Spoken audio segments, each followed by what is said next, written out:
Hi guys, welcome to the show. My name is Seb Ostrovich, aka the Voice of the People, and this is the Weightlifting House podcast.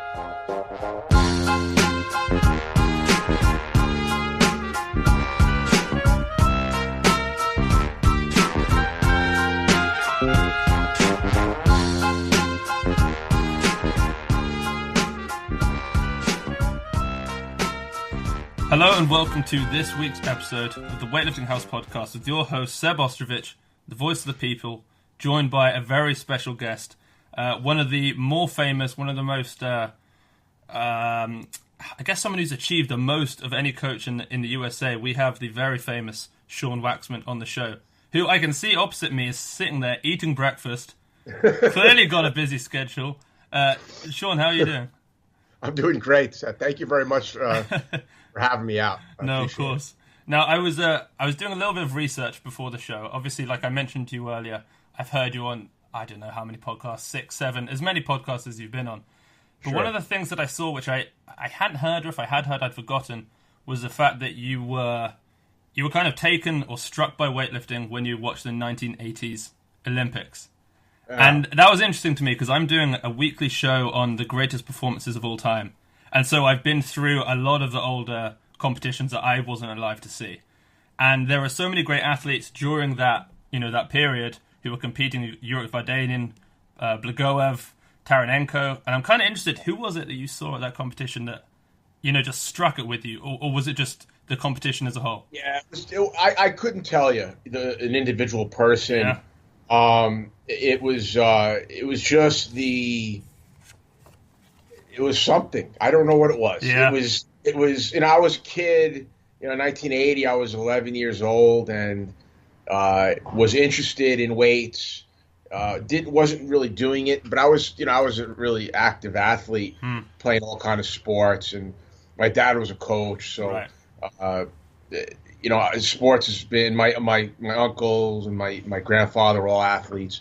So sports was always a big thing. And then I saw this, I'd watched football and baseball. Yeah.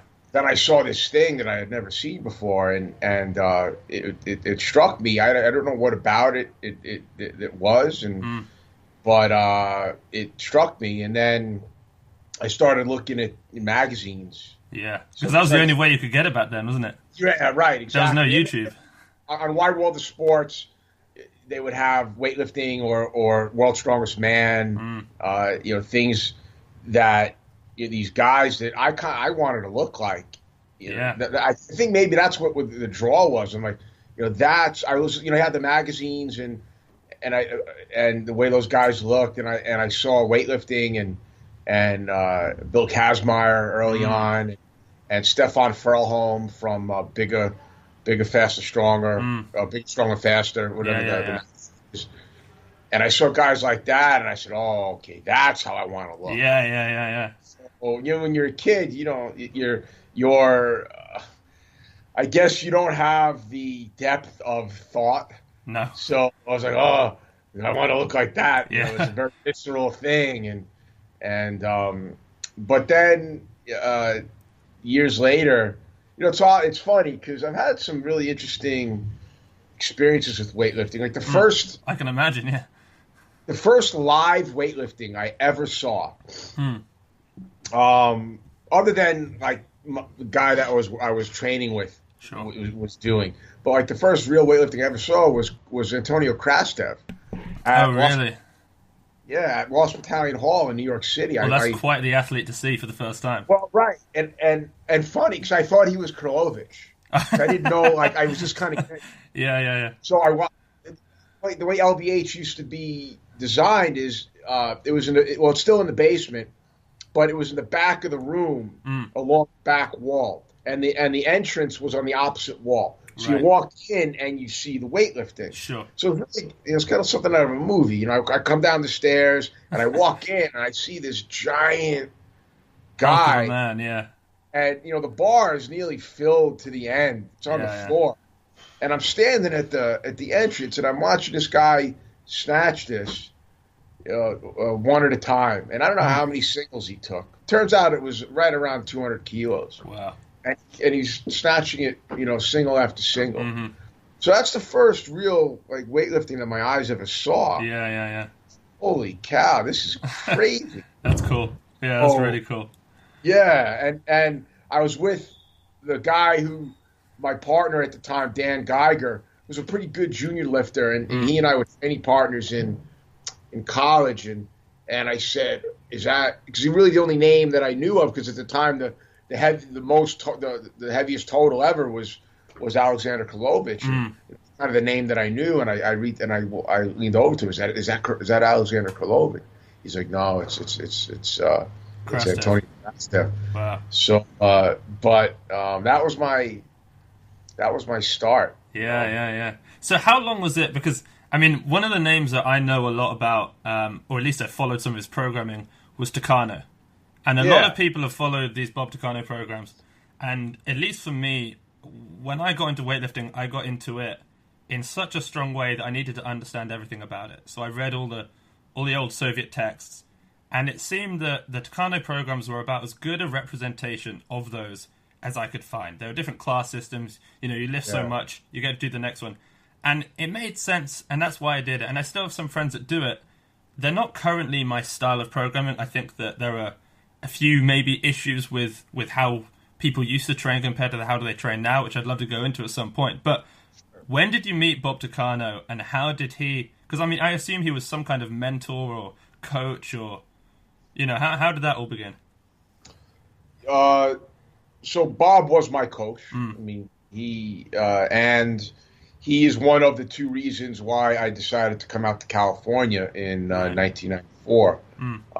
At the time, I just gotten away from wanting to go to medical school. I wanted to be a doctor, and I took the coursework that would get me there, and decided it wasn't for me, and so when I was coaching was something I wanted to do for a very long time. So I looked at coaching with an eye for science, right? Strength conditioning and anything to do with training. I wanted to know the science. I mean, even early on, I realized when I 13, when I got I stole my copy of the Soviet Sports Review. Yeah, it was a scientific journal. Yeah, and I didn't understand what I was reading, but I knew that the science was the language that was going to make sense in describing and explaining the things that we were doing. So fast forward, I'm scouring the libraries because there's no internet at the time. For information on weightlifting, and the only art. So I found at the time I had just gotten I think I got my CSCS in like 92, 93, something like that. And they have put out a journal of articles, different authors on different topics. And among the articles I think there were 4 or so articles by Bob Takano on the snatch and the clean and jerk. Right, okay. And I read them, and I was like, oh, okay. Because it just made sense. It was methodical. It clicked.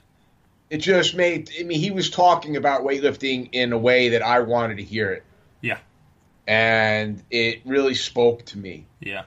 And right around this... I mean, it was almost destiny. Right around the same time, I had a biomechanics professor in college, Dr. McGinnis. Right. Really good biomechanics. His focus is on the pole vault. Right. And he would speak with me after class. So I was really interested in biomechanics. It really made sense to me. And he knew I was interested in weightlifting. Yeah. And he said, "Hey, you should really," because he knew he was helping me with grad school. He was helping me guide myself towards the right grad school. And he says, "Look, if you like weightlifting, you should really look into John Garhammer." Right. And he's at Long Beach State. And I knew that was California, right? And I saw on the article that Takano had written, it said Van Nuys, California. Yeah. Well, I said, okay. So as soon as Dr. McGinnis told me that, I went home and I looked on a map, and I looked at where Van Nuys was, and I looked at where Long Beach State was, and I said, oh, shoot, I could do that. Right. You know, Yeah. it's about 55 miles Yeah. trip, and I said, well, I think I found what I want to do. Yeah. So, I came out in '94. I hadn't met Takano. I had met Garhammer. I had flown out to California to meet with Garhammer about the program, Mm-hmm. about going to being one of his students. And then he told Takano about me.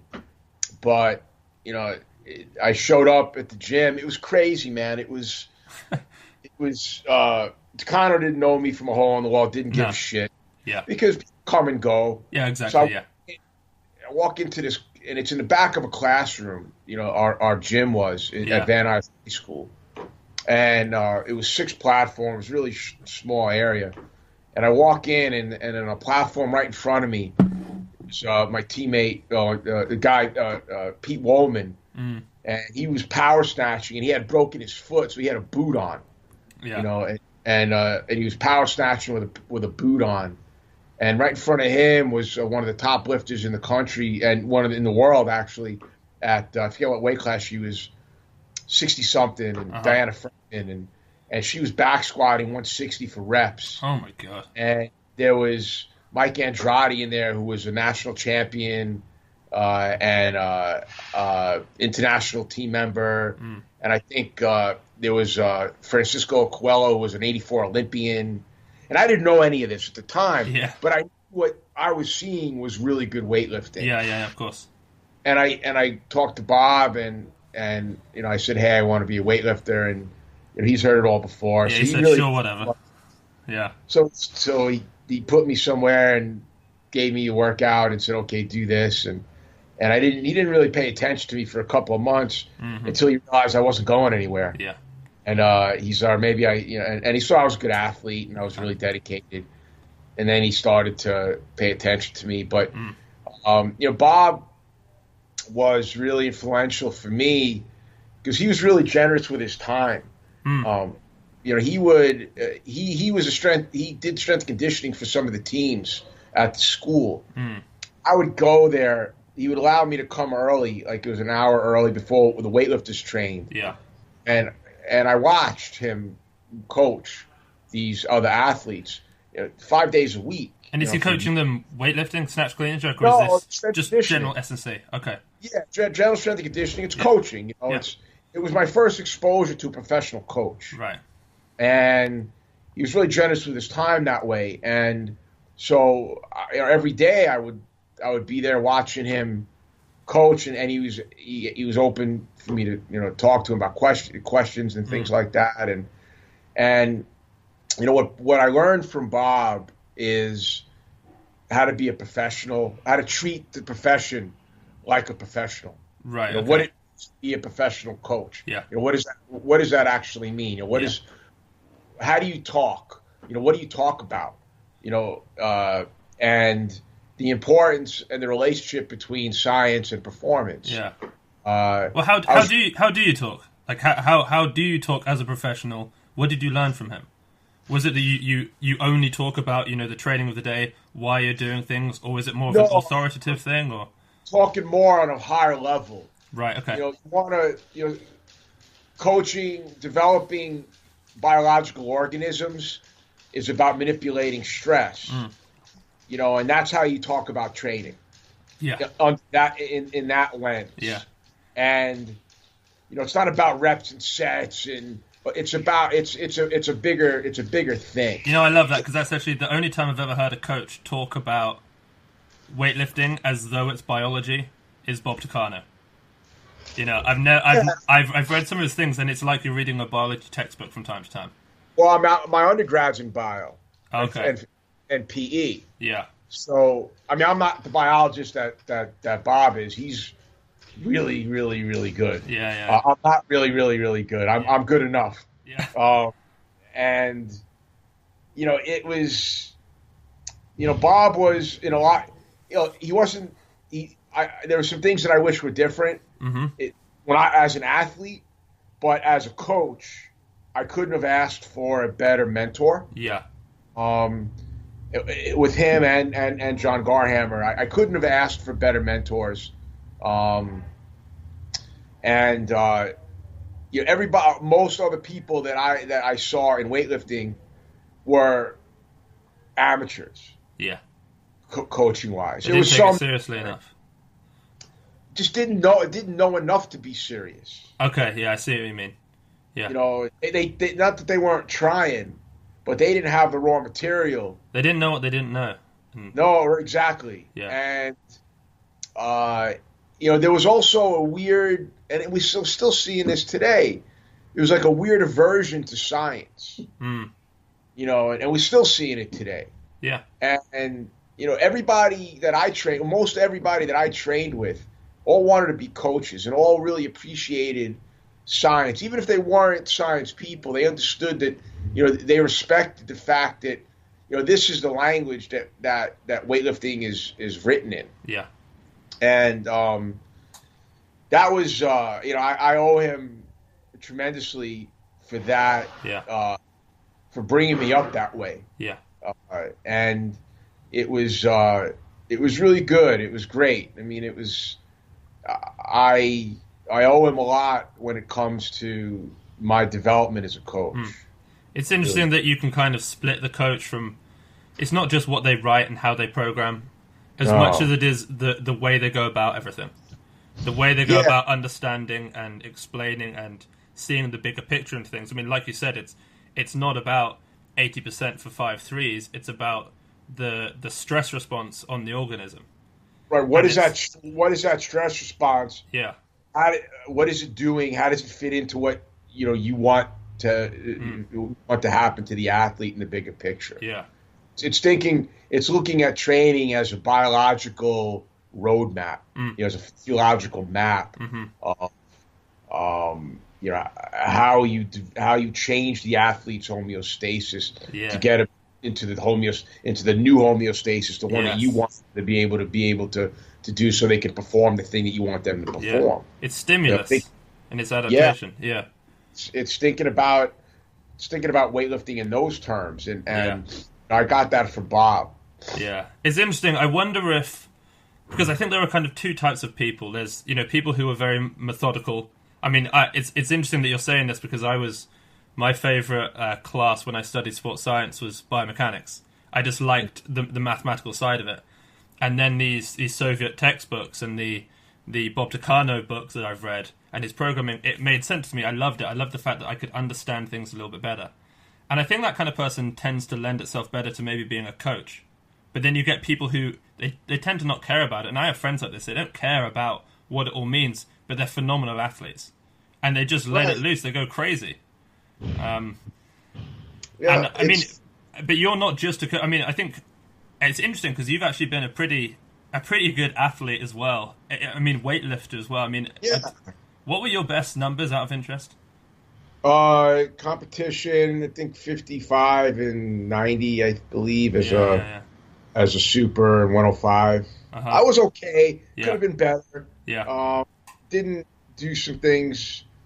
I think combination of this is where I learned a lot from Bob on what I don't do as a coach. I don't beat up my athletes like Bob beat us up. Bob was under the belief that this is a program that works. Yeah, it's gonna get the best results, but only for the right athletes. And if you weren't the right fit for this program, you might be pretty good, but you're never gonna be. You're gonna kind of blow yourself out. Right. I think that combined with the fact that I made some mistakes off the outside of the gym as far as some choices that I made. People can't hear this, but I can kind of see the little smirk that you've got going on. I'm wondering if you're going to go into what those poor choices No, were. I won't. It's not important. Just making bad decisions outside of training. It's funny because it's a real. I sometimes I laugh at myself inside when I talk to my athletes about being responsible outside of training. Yeah. And I chuckle to myself because I'm like, man, I need a little bit of that. Yeah. And Bob wasn't going to get involved and what you did outside, as long as you showed up to train. I mean, I never missed training, no matter what I had going on outside of training. I never missed training. Yeah. In fact, it was probably the thing that kept me out of a lot of trouble, even more trouble than I was getting into, because I knew at the end of the day at 2:30 I needed to be at Van Nuys. Yeah. So no matter what shenanigans I was involved in, they had to cease. You'd be there. So I would be able to be at training. Yeah. But if I took better care of myself, I would have done better. I would have done better. Bob always thought I was going to be better than I was. Yeah. And should have been better. Yeah. But it didn't matter. Now it doesn't matter. I'm old now, so what I did in weightlifting doesn't really matter. But the journey I took is what the most lasting effect of it is. Yeah. And I'll always have the numbers. Doesn't matter now. Don't matter now. Yeah. But I was okay. I won some medals nationally, and it was I think like top 15 overall for a time. Wow. So good, but not as good as you thought you could have been. Yeah. No, not as good as I thought I should have been, and probably should have been. Yeah. But it doesn't matter now. Yeah. It's funny, when I talk to Glenn about this, he always says that he just says he wasn't a good weightlifter. No, he wasn't. And you have to probe it out of him to find out that he actually lifted. I mean, I think he snatched 170 or something in training, clean and jerk 210 or something like that. So, I mean, I think what he says and what you say is, I'm not good. It's almost that, and he said this a lot. It's almost that pushes him and maybe pushes you to be a better coach. It was constantly thinking about why didn't I achieve what I thought I could have achieved? Like, what are these things that, I'm not as gifted as such and such? How can I program around that to make sure that my other athletes are as gifted, or my other athletes do achieve the same? Well, for me, I needed to stay out of the bars. That was it.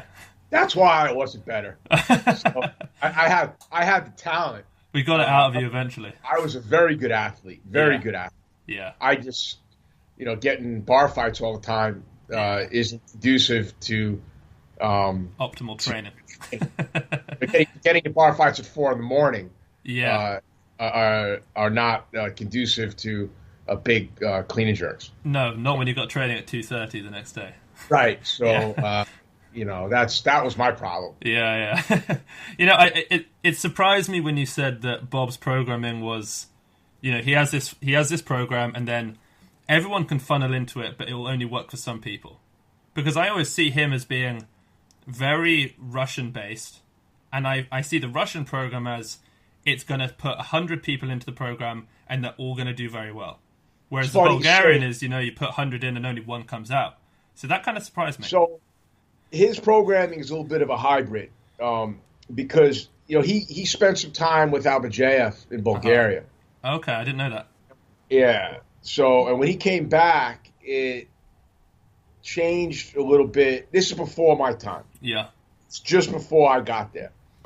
So I think Albajev affected his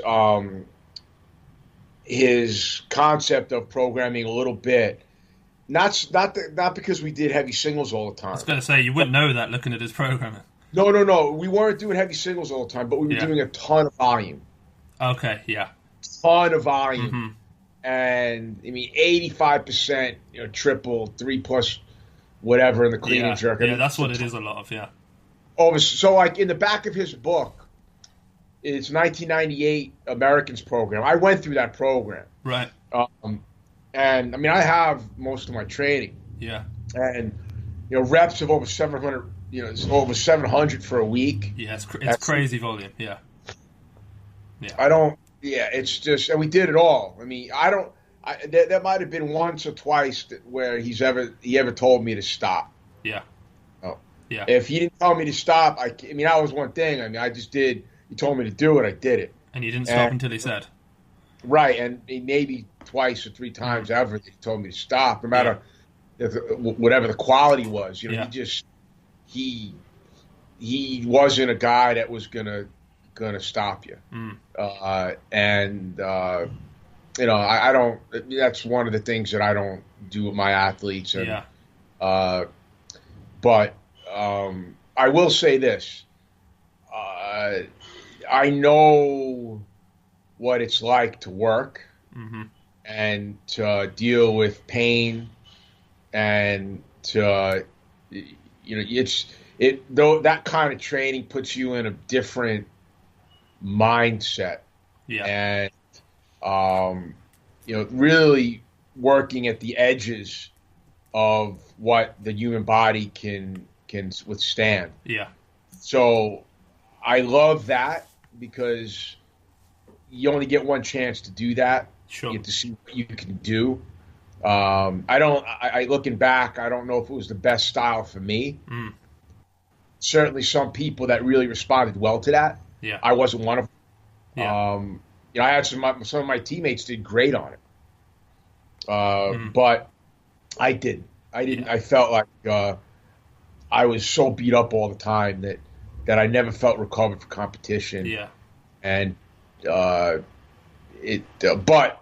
I learned how to be. I thought I was tough. Physically before I got to Bob. And once I was done with Bob, I was like, okay, now I know what it's like to be tough. I mean, once you've done snatches, cleans, pulls, good mornings, push press, and back squat all in one session, like I've seen on his programs, you know what it is to be tough and work hard. Sometimes squatting twice. First and last. It was an exercise in will. And so when I do anything with my athletes, I am certainly never asking them to do anything that I haven't done or felt or experienced. It is why you need to be a weightlifter in order to coach weightlifting, because you can't possibly guide somebody through this journey unless you've been through it yourself. Do you really think that? I mean, I agree, but I've heard a lot of people saying, you've got being an athlete, the study of it, and then experience, and you need two of those things or something. And I've always thought that you really do need to know what it's like to have been an athlete and to be going through that. You don't have to be good. But you need to have experienced. Excuse my everybody, I'm chewing. Sorry for the. You need to have experienced the journey. And what it's like to feel the way that you're going to feel during the evolution that you go through. And also to know what it's like to be on the stage. And know emotionally what's going on. So you can't recreate that anywhere. So when somebody is panicking, you have to have empathy for them. You felt it. Because you felt it, and you'd be able to guide them through. Navigate them through it. And guide them through. You can only do that if you've had that experience. And now notice I didn't say anything about being good at it. Being good at the snatch and the clean. It's feeling it. It's dedicating the time to feel all the feelings. And know what it's like to sacrifice your time to be a weightlifter. To be able to juggle your life around training. And not that that's unique to weightlifting. Throwers and wrestlers and heavy athletics.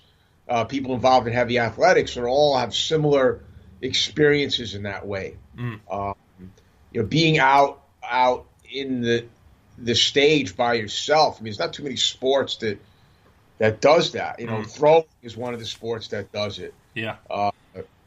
And if you don't have those experiences and those memories, you can't guide somebody else through that. No, it's really interesting hearing you say that. Actually, I mean, one of the things that I'm dying to hear you talk about, partly just for my own, I love talking about programming, is what did you decide that you didn't like about Bob Takano's programming?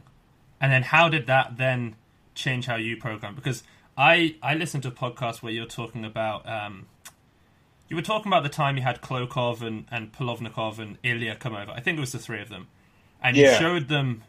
I think you said you showed them some of Bob Takano's programming. And said, I saw the Vladimir Savinov, the coach. Oh, really? Yeah. Yeah, and I showed Ilya and all those other guys as well. But and what did they think? Because I mean, you were kind of under the impression this is Russian programming. This is what you're doing, maybe. So Vladimir Savinov laughed, and he says he said to me, even with drugs, they said I would never do this. It's too much. Yeah, Yeah, too much. So I felt a little vindicated. Yeah, I'm like, okay, at least I know why I felt so shitty. Yeah, at the time. Yeah. But I had a teammate, Andy Tish, who was a good weightlifter at 105, and he was fine. He just got through it like it was nothing. Some people do, yeah. I mean, he just and Takano was looking for the mutants. Yeah. But well, that's it, earlier, the Russians, the spirit of the Russian programming was, generally it was less brutal than the Bulgarians, and more people would be able to get through it. Yeah, it would build more champions. It would create champions rather than reveal the champion. Right. Yeah. But it's funny because when I got to grad school, I love biomechanics. Yeah. But I felt, like right now, I know the biomechanics of weightlifting. They don't change. No. Gravity's not changing. We're not changing as much as some people think it is. Yeah. It's not. It's biomechanics. Excuse me. But physiology, on the other hand, is this pit of just it's like a wormhole. Yeah, you keep learning more. It just keeps on. Yeah. And so I all my classes that weren't biomechanics classes were physiology classes in grad school. And that's where I continued to focus, and it lends itself to programming. I mean, that's what programming is. It's manipulating physiology. Yeah. So I think that the focus of increasing volume year after year is not the way to go. You don't think that's the biggest driver of progress? Oh, a lot of people say that it's just increased volume. It's not. Do you think it's increased average intensity, or is it none of those things? I think it's a combination of things. I think if you're looking at drug-free athletes, you have to work. See, to me, working without drugs doesn't mean that you can't compete at the highest levels and obtain numbers of athletes that have taken drugs. I think you have to look at what drugs do to the body physiologically. And then try and manipulate that. Yeah. There's a certain set of things that drugs will do. Uh-huh. These are physiological responses. These are stress responses. It does. Drugs aren't the only thing that causes those stress responses. Yeah, that's so true. So you have to work backwards and say, here are the responses that the drugs are providing. How else can we do that? Yeah, how else can we go about creating that? So that's what I've dedicated myself to. Yeah. Over these last years. Yeah. In deconstructing what the effects of drugs are and what are the other pathways, what are the other stresses that can cause those effects, and coupling that with looking at taking a little bit of a different approach towards the composition of training. I think, without getting too far down into the weeds, I think two of the biggest things that drugs provide is a maintenance of strength levels without constantly stimulating strength. Yeah. And the ability to recover. Mm-hmm.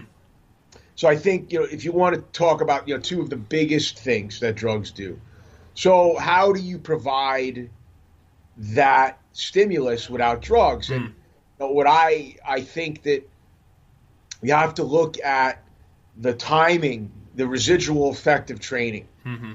So you have a particular stress that you provide for the athlete in a unidirectional fashion, like a strength stimulus. Right. What's the window before that's gone? Before that's gone. Yeah. And how do you take advantage of that? So that's what I started to look at that problem. Yeah. And so this way, what you can do is you're not developing multiple. And this is not this is Verkhoshansky and talked about this early with block programming. Yeah. Training in a block style, and these sequential blocks that have a unidirectional focus. Yeah. So what I found is clustering periods of intensity. Once you develop the base, clustering these short periods of time of high intensity. Yeah. And every 30 to 45 days, repeating it. Yeah. Plus, often, every aside from the initial conditioning, GPP, about 30 to 45 or 50 days, re-establishing some GPP. Yeah. Even if it's a week. Yeah. And doing GPP throughout, a little bit on off days, so you can improve the athlete's ability to recover. So it's not concurrent, but it's making sure you never lose anything. It's constantly bringing back the qualities that you need, because you don't have, we make the point pretty routinely that when you take drugs, often a big part of what it does, which people forget, is that it allows you to just snatch and clean and jerk and have that maintain your strength. That's enough of a stimulus to maintain the strength. You don't have to devote so much recoverable volume to squats, pulls, just getting strong as shit. So it's interesting hearing you say it. Yeah, we have a finite amount of everything. Yeah. So how are you going to use it? And if you spread the stress around much, then you never get good at anything. Nothing ever really develops. And if you overdo it, then you're going to get into in this alarm stage that you can't come out of, or it's difficult to come out of. Yeah. But by focusing the stress, it allows you to train at a higher intensity. Yeah. Because you're not spreading the stress around. And once you get the desired effect, you change the stress. Yeah. It allows you to continue to train at a higher intensity because the stress is different. Yeah. Sorry, go ahead. So you think that, this is something that I've come to believe, is that drug-free lifters need to train with an average higher intensity than drug-free lifters, than drugged lifters. Yes, but I think you have to be very careful about how you cluster the periods of intensity. Okay. So I think if you look at the yearly average intensity, it's going to be slightly higher, maybe 2 to 4% average higher. But if you look at it, from a year period, you're going to have periods of time where the intensity is high, and it's going to happen more often. So it's periods of highly clustered, high-intensity training, and it's broken up rather than just spread evenly. Okay, that's really interesting. Based on the residual effect of that stress. So that kind of begs the question. You're saying that you look at what these drugs do, you deconstruct maybe how to do that with clean training. Right. So the question is, do you think that it's possible for clean lifters to beat drug lifters by doing that, or is that never going to be enough? Or is that a question you just don't know? Well, how about this? Let's talk after Pan Ams. Yeah. And there's some records in my athlete's weight class that was 53s. set, right, Yeah. by an athlete that was popped twice. Really? Yes. So who was the athlete that was popped? She's from Dominican Republic. I don't remember her name. Okay. So yeah, you've got Caitlin Hogan competing. Yeah. Let's talk about her for a bit because she's looking phenomenal at the moment. I follow her on Instagram. I see all the videos. What is she? I mean, do you have plans on what you want her to be hitting, or is it just we're going to get those Pan Am records? We have a plan. She's a silver medalist, right, from the Pan Ams previously. Is that right? Silver medals for Pan Ams, yes. Yeah. And was one lift away from bronze medal at the Worlds. Wow. Now, granted, it wasn't a Worlds that China was at and all that stuff. But you know, if it's she still won World Championships, right? Yeah. So 6th at the Worlds. Mm-hmm. Yeah, we have a very specific plan for Pan Ams. Now, granted, it's based on what goes on. Yeah, of course. But we're preparing for particular numbers. Yeah. And if things work out the way we hope, then we're going to try to take an attempt at the clean and jerk record, maybe the total record. Yeah. Damn. If things work out, you know, you never know. There's Yeah. I know. There's so many things that can happen. But, you know, she's been great for me because, you know, you talk about, you know, the hardest thing as a coach is controlling the variables outside of training. Mm-hmm. That's where that's the stuff that drives you crazy because you're not there to control it. Sure. You know, she's so regimented that there's no variable with her. Yeah. So what you get on a daily basis, you know, you can manipulate the training and know exactly what the change is going to be. She's going to do it right. Yeah. So, perfect. You know, she's a remarkable athlete to work with. You know, a once in a lifetime. Well, yeah. I mean, she moves so well as well. It's not just when you watch her, it's just phenomenal. She does everything well, and she's real receptive to coaching, and you know, she owns a gym. I mean, she owns gym number 4. Yeah. It's a full-time gig. Yeah. You know, plus she has her annex training and, you know, which are her conditioning stuff and nutrition stuff. So she's got like all this stuff going on. Yeah. And she continues to make progress. So, you know, this is a great American story of American weightlifters having to do American weightlifting things. Yeah, and still achieve. And still achieve. And still set continental records. I mean, it's cool. So she's been a good testing testing pad for these concepts for high level athletes. Yeah. So I'm fortunate that I was able to convince her to switch over to weightlifting. Yeah, that's cool. I must say, there's a video of you. This just came to me. There's a video of you which became my favorite video for probably about a month, and it was during the games or the World Champs in Anaheim, and it's in the back room. I think it's Caitlin Hogan lifting, and you're doing the coach's lean, and you're getting to. You're damn near horizontal. By the way, look at that. And it just, I sent it to all my friends, and I said, "This is the ultimate coach's lean."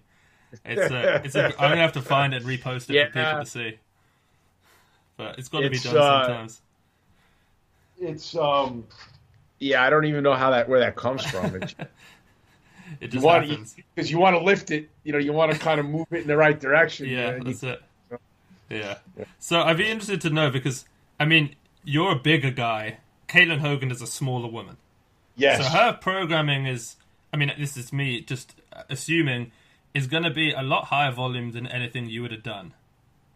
Actually, well, I mean, I suppose, or anything you would have programmed for yourself had you not done Bob Takano programming. You know what I mean? Or is that not how you see it? Do you see her as, you know, she's smaller, she can do more work, she can recover better, or does that not feature into it? I don't really.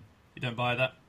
No, I mean, I just pay attention to how she's, to me, the most important training day is the next day. So I want to give the athlete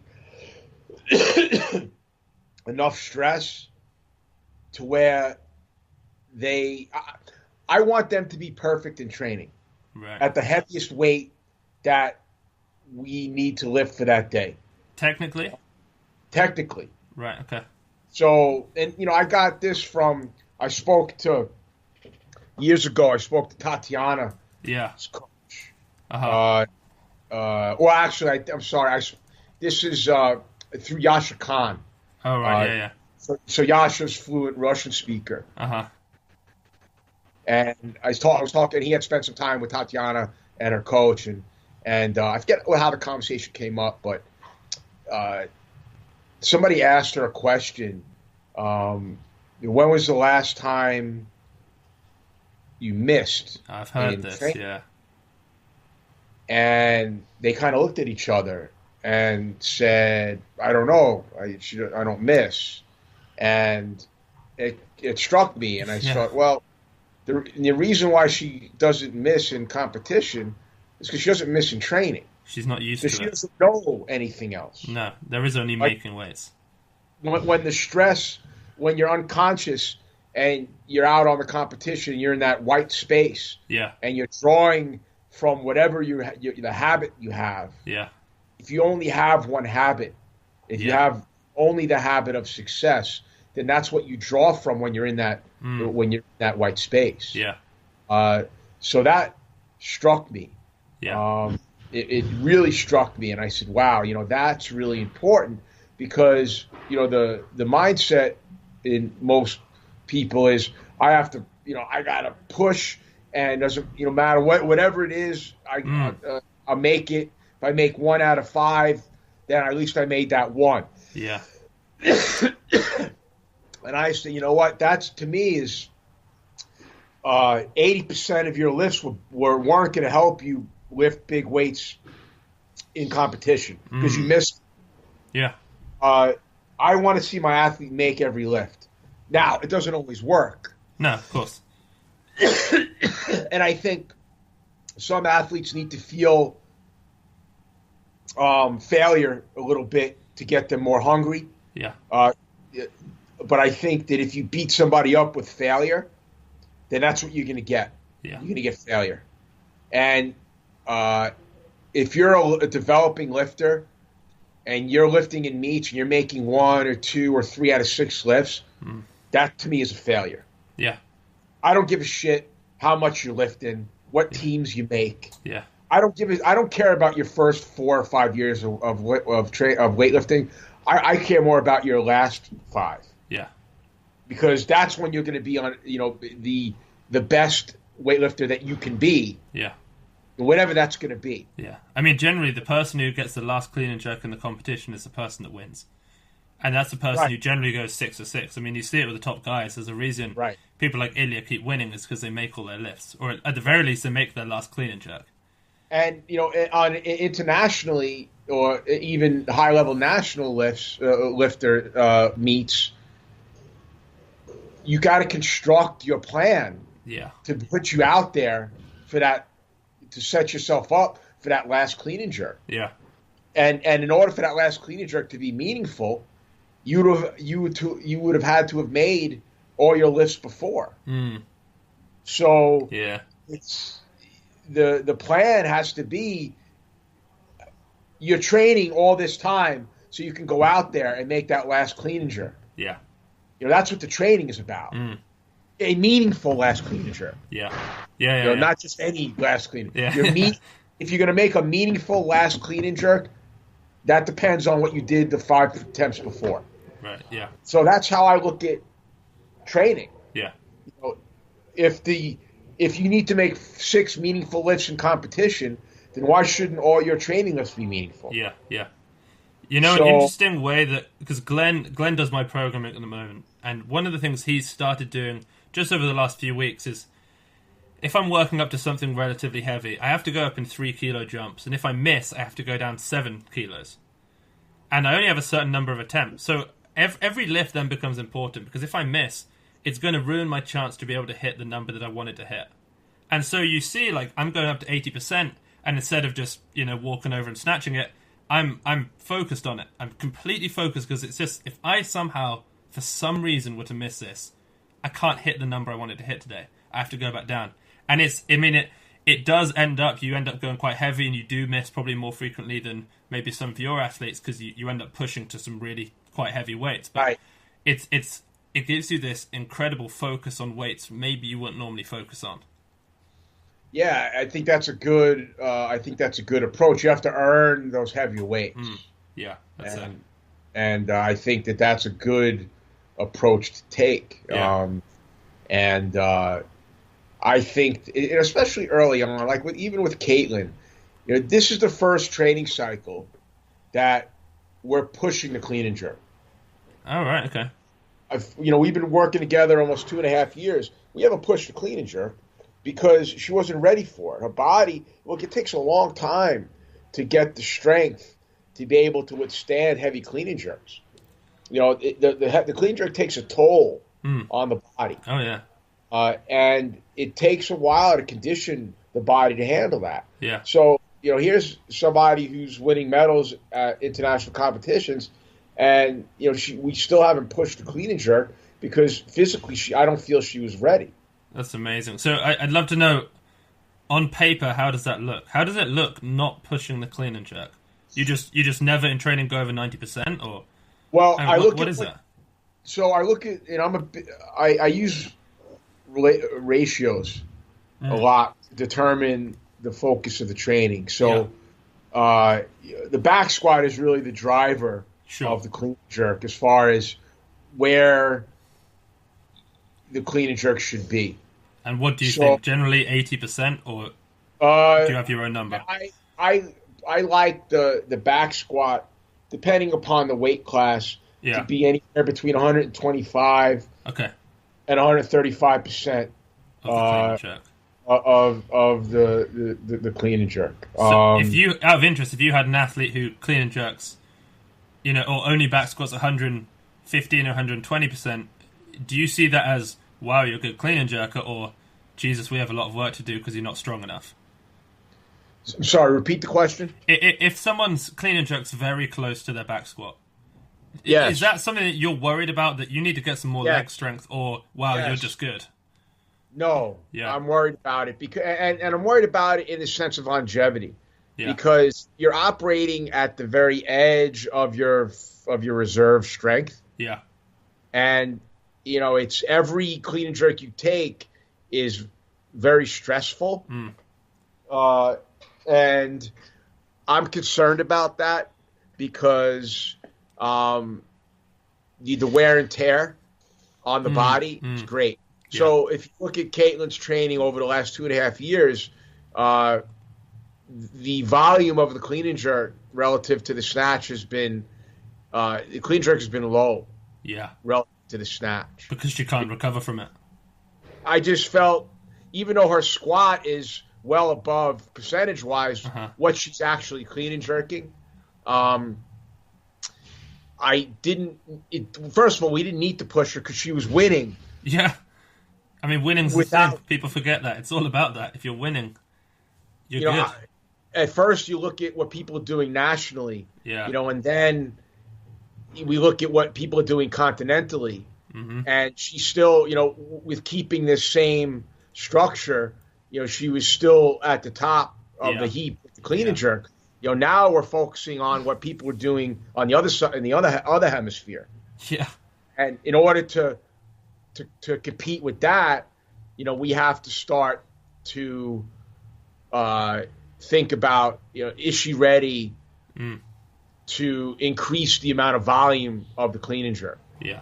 I won't do it unless she's ready to do it. And she's beginning to become ready. Yeah. To be able to start thinking about, clean and jerks in the 120s. Yeah. That's a big clean and jerk at 53. Well, right. Well, we don't know what the weight class is going to be in July. Well, let's talk about that as well, because I put out on Instagram, I've got Sean Waxman on the show. What are some of the questions you want? And the one that just comes in all the time is just, and I get this with almost everyone I interview, is just, what do you think about the new weight classes? I don't know what to think about them. They're not out yet. What do you think about the whole way it's happened? I mean, do you think this is a good thing? I've been through this, 3 times already? I know you have. I know. But this is the first time me and the new people have been through it, and it's a big deal for us. You've got to humor us. Well... Does it put a stunt on everything, or is it like, it's a good thing, wipe the slates clean, and let's try it again? It's neither good nor bad. It's necessary, I guess, in order for... it's a whole other conversation about politics, which I really don't want to get into because that's fine. I'll get myself into trouble. Okay. But look, I like, so okay, I'll be positive. I like the fact that they're adding weight classes, because it's going to give more opportunity for people. It's going to make it more popular for people. Hopefully at the upper end. Yeah, well, so what my understanding is that there's not a lot of representation in this committee from countries that have smaller athletes. Okay. So I think that it's going to be slightly more biased towards the heavier weight classes. I think that if the IWF is smart, which isn't always clear, they will see that America is the consumer driver of weightlifting. Yeah, money's going to start flowing from America. So why maybe giving more opportunity to people in North America might be a better business decision. Yeah. They're going to continually decrease the amount of weight classes in the Olympics. Yeah. So this year it's 7. This Olympics it's 7. They're looking at what Taekwondo is doing in wrestling. So I think Taekwondo has 4 weight classes. Right, they have 10. They have 10 in every other. Outside of. Yeah. Yeah. So my fear, and my God, that's going to be insane. Well, it might not matter because I don't know if the structure of the of weightlifting in the Olympics is going to continue to be what it is. Yeah. I think that they're going to change what the representation of weightlifting looks like at the Olympic Games, which means it's not different movements. Something. Really? I don't know if it's different movements, but it might be different format. Yeah, different layout. Different layout. It's not going to be. I think.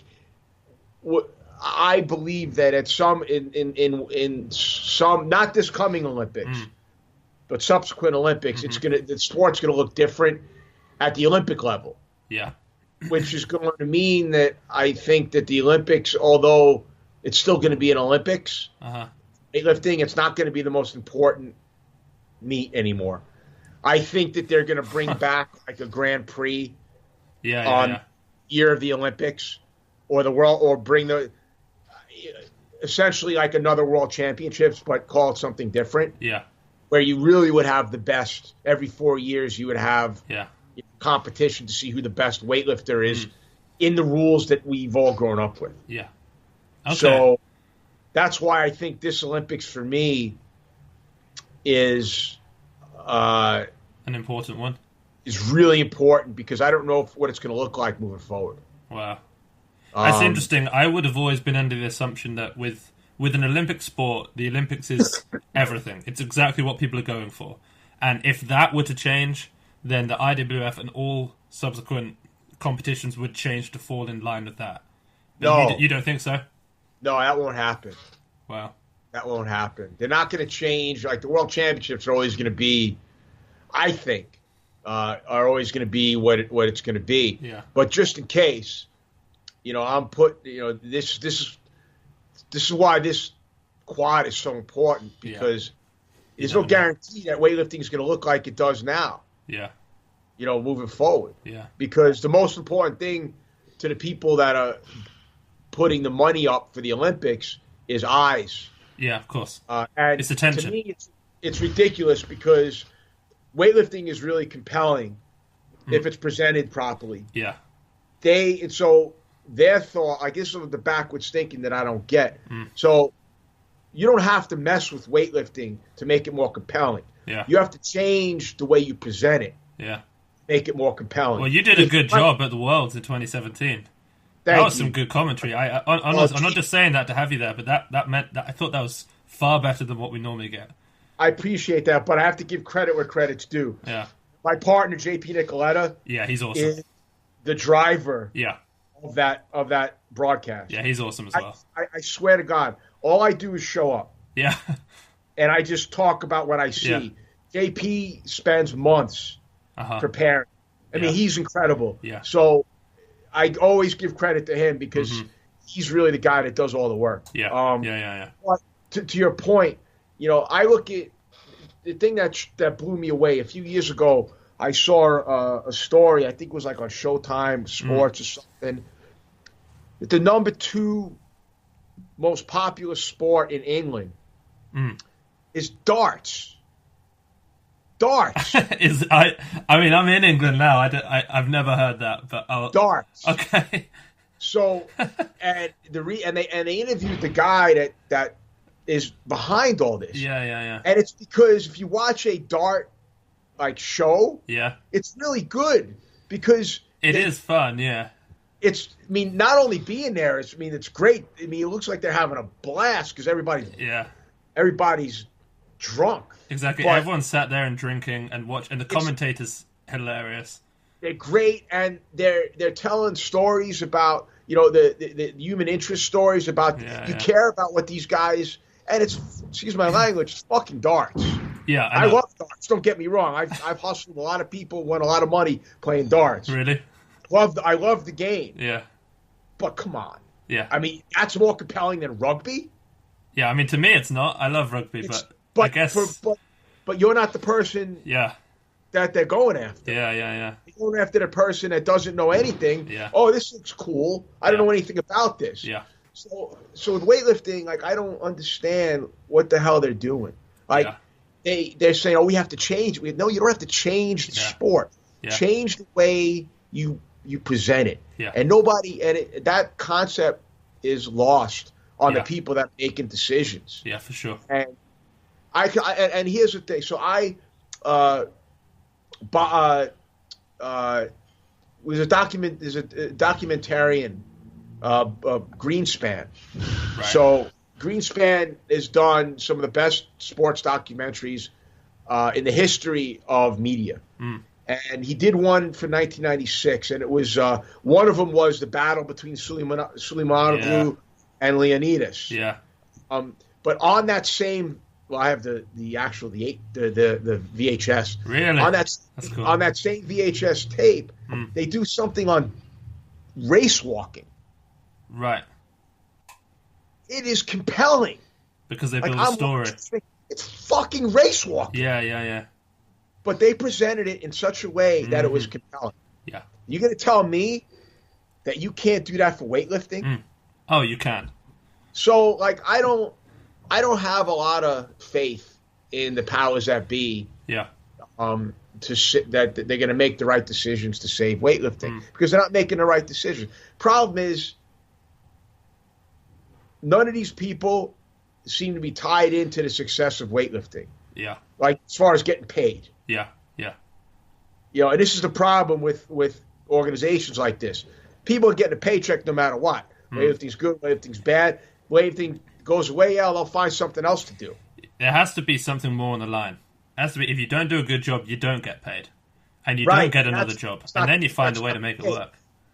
Yeah. So, I'm a little disheartened with, I'm not disheartened with change. I'm not afraid of change. Yeah. My concern is, what are you changing? And why are you changing it? Yeah. And I can't no one seems to be coming up with the right answers to that. Yeah. So if you're going to tell me weightlifting isn't a compelling sport, then I'm going to say you're not watching weightlifting. Yeah. Even if you don't know what it is. Yeah. The whole thing, it's a visceral part of you look at this cave drawings with contests of people lifting rocks over their head. Yeah. It's part of who we are. This is who we are. This is on our DNA. Yeah. This is a run, fight or flight. This is, something scares us, we run. Yeah. Something is heavy and there's somebody else in the room. Let's see who can lift it up. Yeah. This is something that we've been doing since we've been beating ourselves over the head with clubs. Yeah, I think they call them manhood stones, and they find in different eras around the world there are these stones where if you can't pick it up, you're not yet a man. Like, it's just a rite of passage. Exactly. Yeah. So you're going to tell me we have to change this? Yeah. Because it's not compelling enough? Yeah. I call bullshit. Yeah. Something that I heard, I was speaking to Donnie Shankle literally 2 days ago, and he said to me, the two oldest sports in the Olympics, you've got wrestling and weightlifting. Wrestling is the best demonstration of man v man, and weightlifting is the best demonstration of man versus himself. And if you can get that across, that this is man versus himself. That's great.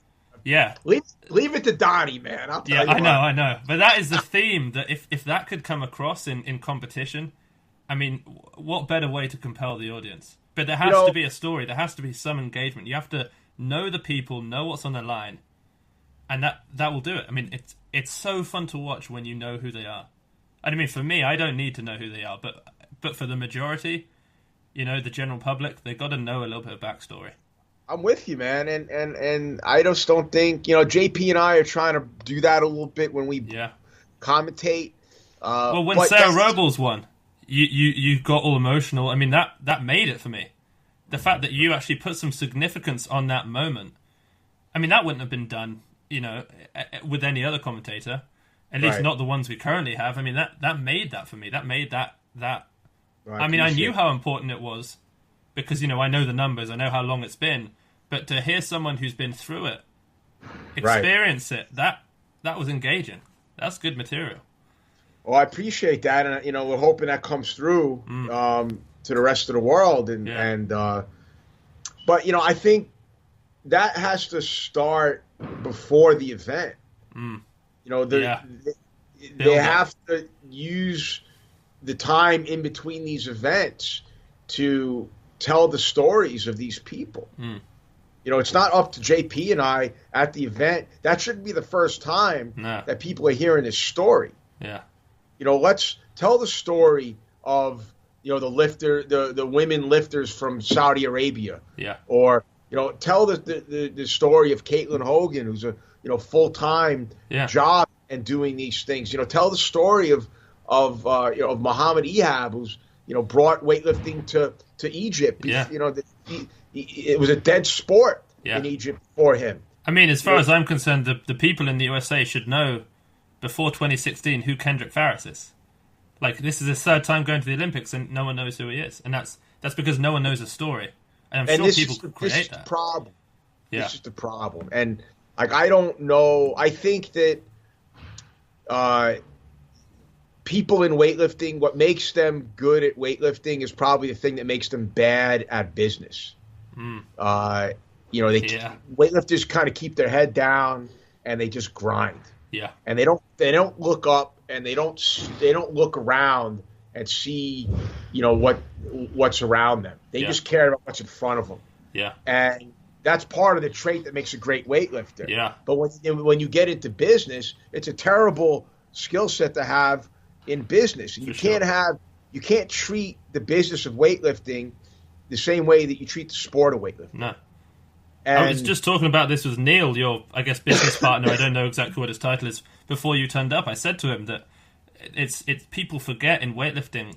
I mean, the business side of things can't be forgotten. You can't just open up a gym and expect people to come and everything's going to be successful. There's a lot more to be done, and you've got to have some kind of business mindset to be able to fulfill that. And I don't think that exists at the highest levels of weightlifting. Yeah. And I think it's the thing. It's the reason why we're in the trouble that we're in. Yeah. A big reason, because I'll be honest with you. If weightlifting had the money that track and field had, we wouldn't have the problems we have because people would leave us alone.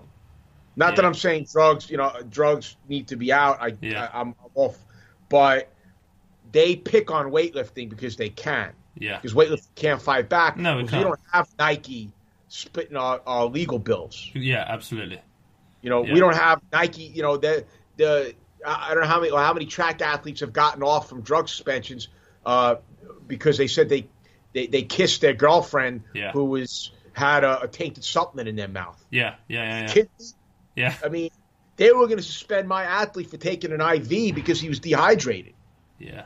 And I had to fight for him. Yeah.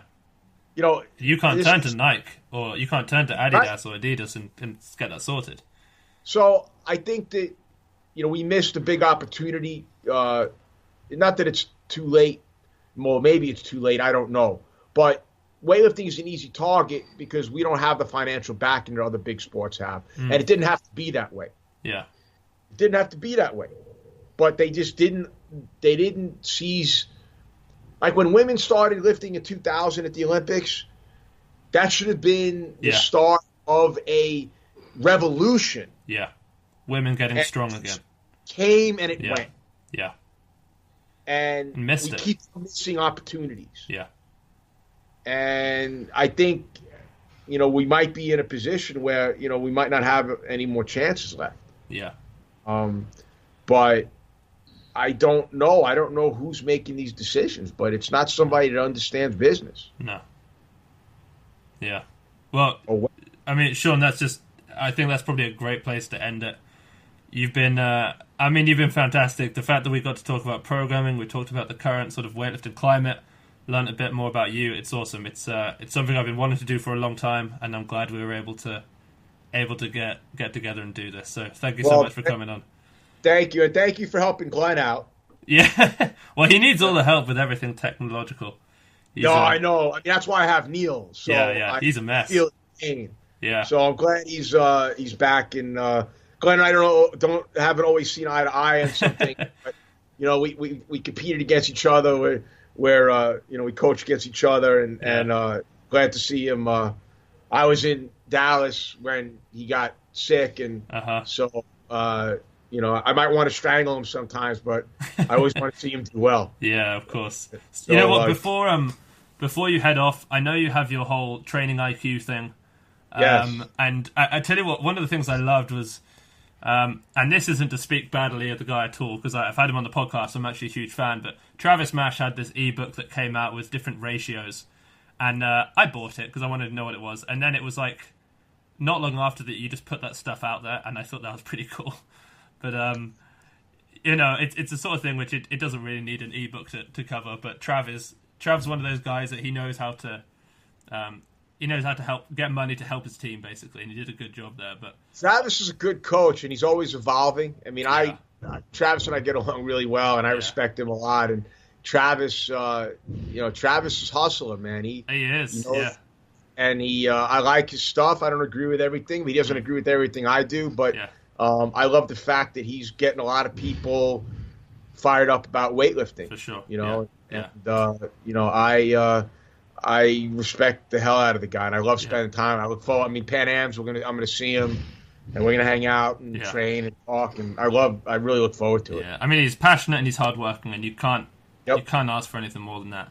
So anyway, as I was saying, I mean, you've got this online team, and if there are people listening who love this more methodical approach, where can people find you? Because I'm sure there are going to be a bunch of people who want to get involved with that. So, you know, we're everywhere, you know, Waxman's Gym on Instagram and Facebook and all that stuff. And, you know, we just came out with Training IQ, which is it's a personalized weightlifting program for weightlifting and CrossFitters. Yeah. It's standalone weightlifting programs and also supplemental programs. It's customized and self-adjusting. And we're building my programming philosophy into the AI as we speak. That's cool.